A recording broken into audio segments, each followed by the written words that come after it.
स्वागत है दोस्तों। आज के ज्योग्राफी के इस नए सेशन के वीडियो में पिछली वीडियो में हम लोग ज्योग्राफी क्या होता है, कितने प्रकार का होता है और ज्योग्राफी में किन किन चीज़ों पे हम डिस्कस करते हैं, ये मैंने आपको पढ़ा दिया है। आज हमारा टॉपिक है ज्योग्राफी क्लास 10 और चैप्टर 1 इसमें हम पढ़ेंगे, जिसमें आज हम संसाधन के ऊपर चर्चा करेंगे। तो सबसे पहले चैप्टर जो है आपका ये दिया हुआ है कि भारत संसाधन एवं उपयोग। संसाधन क्या होता है और हम इसको समझने का प्रयास करेंगे। तो संसार में स्थित सभी जीव जंतु एवं वस्तुएं, चाहे वो वस्तु सजीव हो या निर्जीव हो, वो संसाधन कहलाते हैं जिनसे हमारी आवश्यकताओं की पूर्ति होती हो।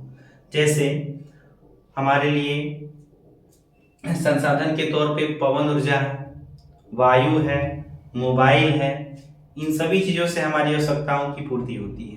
जैसे मैं अभी आपको पढ़ा रहा हूँ तो मैं इस बोर्ड का इस्तेमाल कर रहा हूँ और जिस मार्कर से लिख रहा हूँ, ये दोनों ही मेरी आवश्यकताओं की पूर्ति कर रहे हैं, अर्थात ये मेरे लिए संसाधन है। तो संसार की सभी वस्तुएं जिनसे हमारी आवश्यकताओं की पूर्ति होती हो, उसे हम संसाधन कहते हैं। परिभाषिक तौर पे मैंने इसे बताया है कि मानव आवश्यकताओं को पूरा करने वाले सभी जीव जंतु, वस्तुएं एवं पदार्थ संसाधन कहलाते हैं। जैसे भूमि, जल, वायु, खनिज पदार्थ, डॉक्टर, ये सभी के सभी इस समय का लोकप्रिय संसाधन है सभी के लिए मोबाइल। सभी व्यक्तियों की आवश्यकताओं की पूर्ति जो है मोबाइल से भी हो रही है, ठीक है। तो अब है कि संसाधन कितने प्रकार के होते हैं मुख्यतः। तो संसाधन मुख्यतः होते हैं 3 प्रकार के। बहुत जगह आपको सब लोग पढ़ाते होंगे कि 2 तरह के होते हैं, एक प्राकृतिक और एक मानव निर्मित, लेकिन मैं आपको थोड़ा सा डिफरेंट बताने वाला हूँ। पहला प्राकृतिक संसाधन, दूसरा मानव निर्मित संसाधन और तीसरा है मानव संसाधन। इन तीनों में क्या डिफरेंस है, इसको पहले हम लोग समझेंगे। प्राकृतिक संसाधन को हम लोग देखेंगे कि प्रकृति द्वारा प्राप्त संसाधन को प्राकृतिक संसाधन कहा जाता है। यानी वैसे संसाधन जिनकी प्राप्ति हमें प्रकृति द्वारा होती है। जैसे वायु, वायु की प्राप्ति में प्रकृति द्वारा होती है। इसके अलावा भूमि, आप देख सकते हैं, भूमि, जल, पवन ऊर्जा और इसके अलावा सूर्य का प्रकाश, इन सभी चीजों पे हमारा नियंत्रण नहीं है। प्रकृति ने हमें इसे उपहार स्वरूप दिया हुआ है, इसीलिए हम कहेंगे कि ये प्राकृतिक संसाधन के अंतर्गत आते हैं। यानी वैसे संसाधन जिनकी प्राप्ति हमें प्रकृति द्वारा होती है, उसे प्राकृतिक संसाधन कहा जाता है।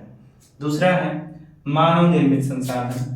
तो मानव निर्मित संसाधन में हम लोग देखेंगे वैसे संसाधन जिनका निर्माण मनुष्यों द्वारा होता है, उसे हम मानव निर्मित संसाधन कहते हैं। मानव द्वारा निर्मित संसाधन को मानव निर्मित संसाधन कहा जाता है। जैसे आपने मकान देखा होगा, मकान कौन बनाता है? मनुष्य, मानव निर्मित संसाधन हो गया। आपने रेलगाड़ी देखा होगा, रेलगाड़ी कौन बनाता है? मनुष्य, मानव निर्मित संसाधन हो गया।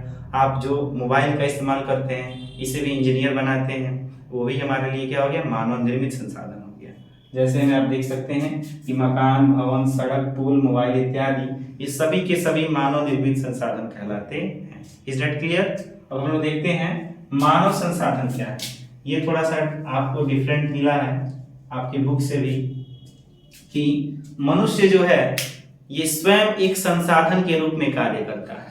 जैसे मैं अभी पढ़ा रहा हूँ तो मैं आपकी सेवा कर रहा हूँ, आपको सेवा दे रहा हूँ, यानी मैं स्वयं अपनी बुद्धि, अपनी क्षमता का इस्तेमाल करके आपको पढ़ा रहा हूँ, तो मैं स्वयं एक संसाधन हूँ। अर्थात शिक्षक एक संसाधन के रूप में कार्य करता है, डॉक्टर एक संसाधन के रूप में कार्य करता है, तो हम मानव संसाधन कहलाएंगे। और हम जिस संसाधन को बनाएंगे वो मानव निर्मित संसाधन कहलाएगा। दोनों में बहुत अंतर है। मानव संसाधन हम उसे कहेंगे जिसमें मनुष्य अपनी बुद्धि और क्षमता का प्रयोग करके मानव की आवश्यकताओं की वस्तुओं का निर्माण करे या मानव की सेवा करे, उसे हम लोग कहते हैं मानव संसाधन। जैसे मानव खुद एक संसाधन है, एक संसाधन है जो अपने शरीर एवं दिमाग का उपयोग करके मानव के उपयोग हेतु संसाधनों का निर्माण करता है। जैसे बढ़ई आप देखे हैं, बढ़ई आपके लिए तरह तरह के फर्नीचर वाले सामान बनाता है। अपनी बुद्धि, अपनी क्षमता, कौशल का इस्तेमाल करता है, तो हो गया मानव संसाधन। इसके अलावा आप गायक को देखे होंगे, सिंगर इंटरटेन कराता है आपका, जगह जगह देखिएगा सिंगर जाते हैं, गाना गाते हैं, लोगों का इंटरटेन कराते हैं, वो भी एक संसाधन है। इसके अलावा वकील, डॉक्टर, ये सभी के सभी मानव संसाधन के अंतर्गत आते हैं। तीनों को मैं एक बार फिर से रिकैप कर रहा हूँ, आप समझे, इसको बेहतर तरीके से समझ में आ जाएगा। प्राकृतिक संसाधन वैसे संसाधन जिनकी प्राप्ति हमें प्रकृति द्वारा होती है, उसे प्राकृतिक संसाधन कहा जाता है। दूसरा है मानव निर्मित संसाधन, वैसा संसाधन जिनका निर्माण मानव करता है, वो मानव निर्मित संसाधन कहलाते हैं। तीसरा है मानव संसाधन, तो मानव अपनी बुद्धि और क्षमता का उपयोग करके जिन संसाधनों का निर्माण करता है या स्वयं एक संसाधन के रूप में कार्य करता है, उसे कहा जाता है मानव संसाधन। अब है कि प्राकृतिक संसाधनों का अलग अलग वर्गीकरण किया गया है। अब इन वर्गीकरण पे हम चर्चा करेंगे, इससे ऑब्जेक्टिव क्वेश्चन भी बहुत अच्छा पूछ देता है। तो आइए हम लोग इस टॉपिक पे चर्चा करते हैं कि प्राकृतिक संसाधनों का वर्गीकरण में कौन कौन से आधार पे हम संसाधनों को अलग अलग भागों में बांटते हैं। तो सबसे पहला हमारा भाग देखिए कौन सा है। सबसे पहला भाग है उत्पत्ति के आधार पर। उत्पत्ति आप समझते हैं, निर्माण, किसी भी चीज का निर्माण, उत्पत्ति। उत्पत्ति के आधार पे संसाधन दो तरह के होते हैं, एक है जैव संसाधन और दूसरा है अजैव संसाधन। जैव और अजैव दोनों में क्या फर्क है, मैं सबका बारी बारी से परिभाषा लिखवाऊंगा, एक एक टॉपिक को मैं एकदम गहराई से बताऊंगा ताकि आपको कोई भी डाउट नहीं हो। तो जैव संसाधन हम उसे कहते हैं जिसमें जीवों के अंश पाए जाते हैं, जैसे वनस्पति हो गए, ये जैव संसाधन के अंतर्गत आता है। और वैसे संसाधन जिनमें जीवों का अंश नहीं पाया जाता है, उन्हें अजैव संसाधन कहते हैं। अजैव संसाधन में चट्टान आ जाएगा, खनिज आ जाएंगे, ये सभी के सभी अजैव संसाधन के उदाहरण हैं।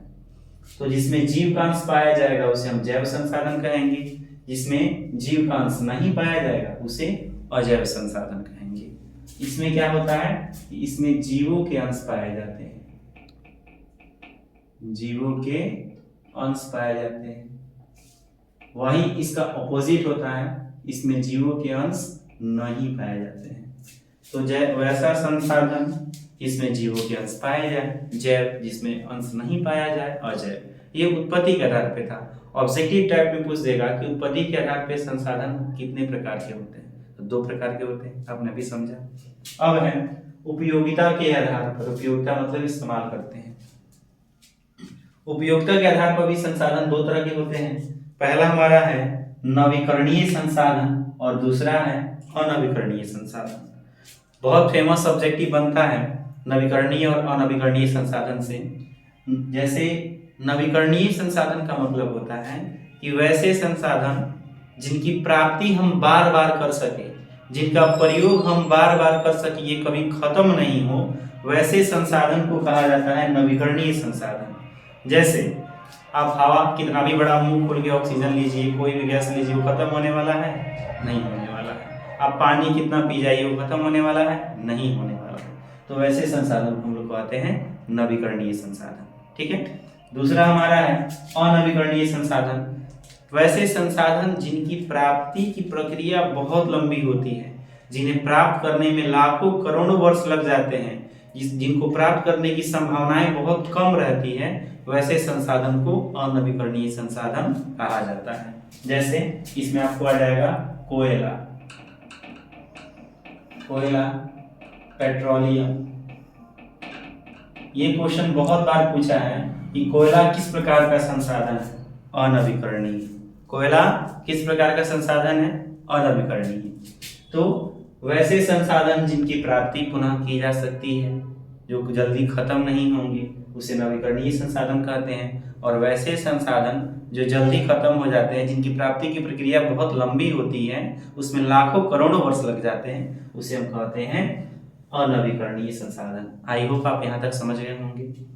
अगला हमारा टॉपिक है कि स्वामित्व के आधार पर। स्वामित्व का मतलब समझते हैं? स्वामित्व का मतलब होता है मालिकाना, जिसका कोई मालिक हो। तो स्वामित्व का मतलब होता है मालिकाना। ध्यान देंगे प्यारे बच्चों, मालिकाना। मालिकाना का मतलब जिसका कोई विशेष व्यक्ति मालिक हो, उसे कहा जाता है मालिकाना। तो इसमें सबसे पहला दिया हुआ है हमारा स्वामित्व के आधार पे व्यक्तिगत संसाधन। व्यक्तिगत यानी वैसे संसाधन जिसपे किसी विशेष व्यक्ति का अधिकार हो, उसे व्यक्तिगत संसाधन कहा जाता है। जैसे आप गांव में तालाब का नाम सुने होंगे। तालाब जो होता है वो कोई विशेष व्यक्ति, कोई एक मालिक जो है तालाब को खुदवाता है, जिसमें सभी लोग जो है वो जाकर के अपना कार्य नहीं कर सकते हैं। तो व्यक्तिगत संसाधन में एक व्यक्ति स्वयं मालिक होता है, जैसे किसी का खेत हो गया, किसी का बाग बगीचा हो गया। तो वैसे जो भी संसाधन पाए जाएंगे उसे हम कहेंगे व्यक्तिगत संसाधन। ठीक है। दूसरा दिया हुआ है आपके सामने सामुदायिक संसाधन। देखिए, सामुदायिक संसाधन के नाम से ही स्पष्ट हो रहा है कि ऐसे संसाधनों पे एक व्यक्ति का अधिकार ना होकर के समाज के सभी व्यक्तियों का अधिकार होता है, उसे सामुदायिक संसाधन कहा जाता है। जैसे इसके एग्जाम्पल में हम लोग ले लेंगे, मंदिर हो गया। मंदिर जो होता है इसमें सभी लोग जाते हैं, मंदिर पे किसी का रोक टोक नहीं होता है, उस पे सबका अधिकार होता है। इसके अलावा मस्जिद हो गया, गुरुद्वारा हो गया, चर्च हो गया, ऐसे संसाधनों पे सभी लोग जाते हैं। तो हम कहेंगे ये किसके अंतर्गत आएंगे? तो ये आएंगे सामुदायिक संसाधन के अंतर्गत। पंचायत भवन भी इसी के अंतर्गत आएगा। ठीक है। अब है हमारा तीसरा राष्ट्रीय संसाधन। तो देश के अंदर पाए जाने वाले संसाधन को राष्ट्रीय संसाधन कहा जाता है, और देश के बाहर पाए जाने वाले संसाधन को अंतर्राष्ट्रीय संसाधन कहा जाता है। हालांकि इसमें मैं मैप के माध्यम से डिस्कस करूंगा बहुत अच्छे से कि अंतर्राष्ट्रीय संसाधन और राष्ट्रीय संसाधन क्या है, आर्थिक अपवर्जक क्षेत्र क्या होता है। इन तमाम मुद्दों पे हम लोग आगे की वीडियो में चर्चा करेंगे। इसके बाद है विकास के आधार पर संसाधन। तो इसके आधार पर होते हैं 4 प्रकार के: संभावित, विकसित, भंडार और संचित कोष। इन दोनों में कोई डिफरेंट नहीं होता है। भंडार संसाधन और संचित संसाधन लगभग एक समान होते हैं। वैसे संसाधन जिन्हें हम भविष्य में आने वाली पीढ़ियों के इस्तेमाल के लिए संचित करके रखे हैं, उसे कहा जाता है भंडार या संचित कोष संसाधन। अब है संभावित संसाधन, जिनकी संभावना बनी हुई है कि यहाँ पे संसाधन है, पर तकनीक के अभाव में हम उसका इस्तेमाल नहीं कर पा रहे हैं या खुदाई करके उसको नहीं निकाल पा रहे हैं, वैसे संसाधन को कहा जाता है संभावित संसाधन। यानी संभावना है कि यहाँ पे संसाधन है, परंतु तकनीक के अभाव में हम उसका उपयोग नहीं कर रहे हैं। अब है विकसित संसाधन, यानी वैसे संसाधन जिनका विकास हो चुका है, जिनका वर्तमान समय में उपयोग भी किया जा रहा है, वो विकसित संसाधन के अंतर्गत आएंगे। आशा करते हैं कि आपको यहाँ तक का जो भी पढ़ाई है वो समझ में आ गया होगा, और आगे की वीडियो में हम चर्चा करेंगे इन सभी के बारे में। सबका हम परिभाषा लिखवाएंगे एक एक करके, इसके बारे में बताएंगे, फिर हम लोग समझेंगे संसाधन संरक्षण की आवश्यकता क्यों पड़ती है। तब तक के लिए सभी को राधे राधे।